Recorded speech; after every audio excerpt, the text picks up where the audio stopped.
Hello, welcome back to Core Finance. I'm Matt Brown. I'm joined by Shaun Richards from Not a Yes Man Economics.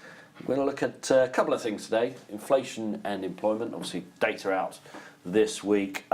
What's your take on what's going on, certainly with UK inflation?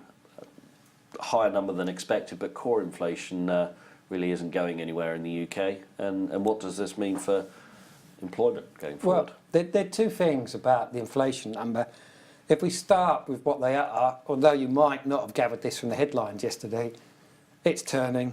We're moving to a position whereby the impact of the lower pound is running off these days, at whatever level it is this morning, low to mid 130s. Is quite different to when we saw the dip into the 120s, and then that night where it went to, well, people are still confused, 118, 17, somewhere around there. So there's a different picture. That's falling out the numbers. So the big thing that's been pushing it up is fading, if not faded. There's a small little fluctuation a minute around the oil price that means that although we're sort of dipping, we're not dipping by as much as we otherwise would have done. So there's the general pattern. And this is reinforced by the second bit. Now, they may not have got this from the headlines, because again, it was too easy a pick for them really to say 3.1% high for the last 5 and a bit years and so on. But if you go through our numbers, you had licorice all sorts. What I mean by that is the number, as I just said, was up. If you move to the retail price index measure, though, its ones were down. So already there's a bit of confusion. One series up, one series down. If you move to the one that the Office of National Statistics are trying to press, which is one including what they call housing costs, it was 2.8%, which was the same.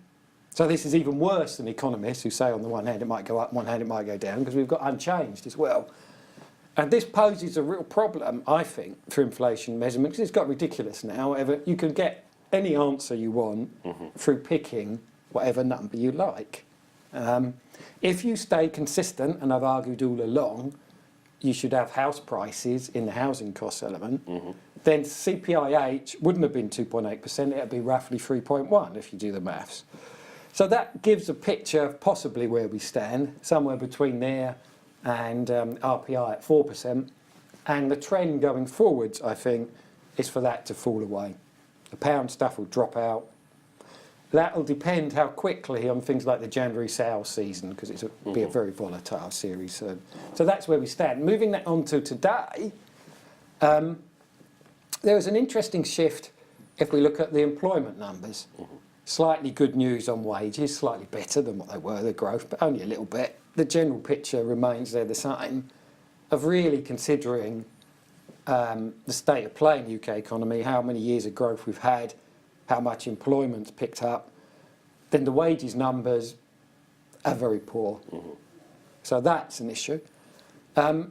Also today, I was about to say the first time, really it's the second time, but the first actual trend, we've had 2 months in a row of falling employment.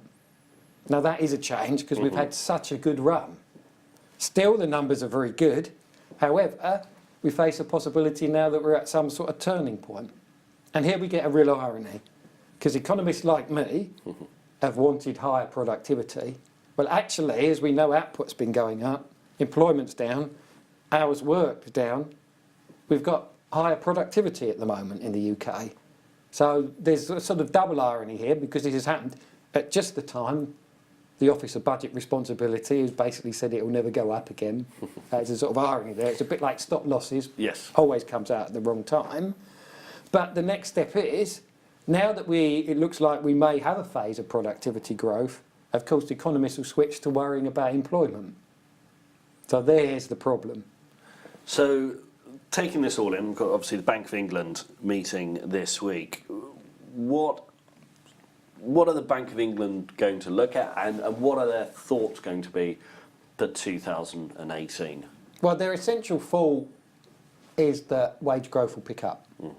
It hasn't really. I know it's marginally better today.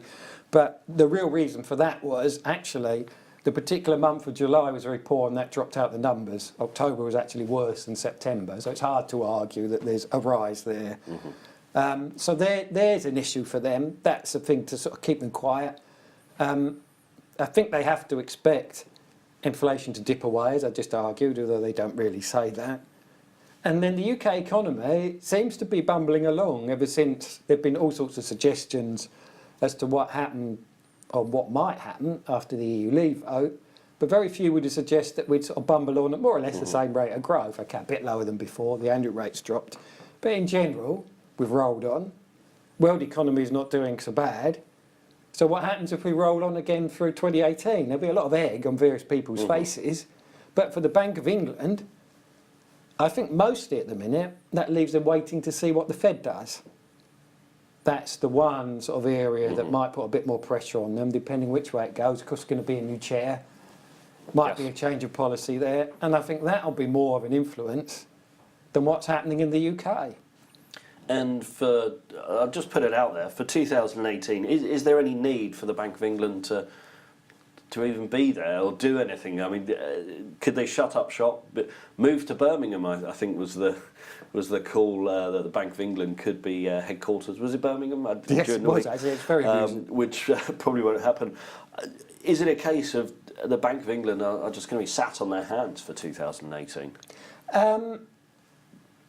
That may not be so, because they're very, there's all sorts of impacts that wash in and out that you can't say. For the moment, what have they done? I put out a thing yesterday. People may have seen it on social media. It got sent out a lot, in essence, because Governor Carney's had to write an explanatory letter, because inflation did tick up to 3.1% on the measure. I essentially put out a thing saying, it was us in our August 2016 bank rate cut. Sorry, Chancellor. Best regards, Mark. And then I put a Birmingham postcode below it. I think it's probably more for that reason people sent it on. And that is an issue for them because they are desperately trying to cover up the fact that actually it's partly a mess of their own making with what they did in August 2016.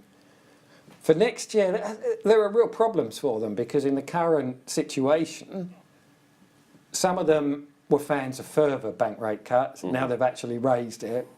So I think they might be quiet for a little bit. The fundamental issue, though, as I said earlier, is wages here.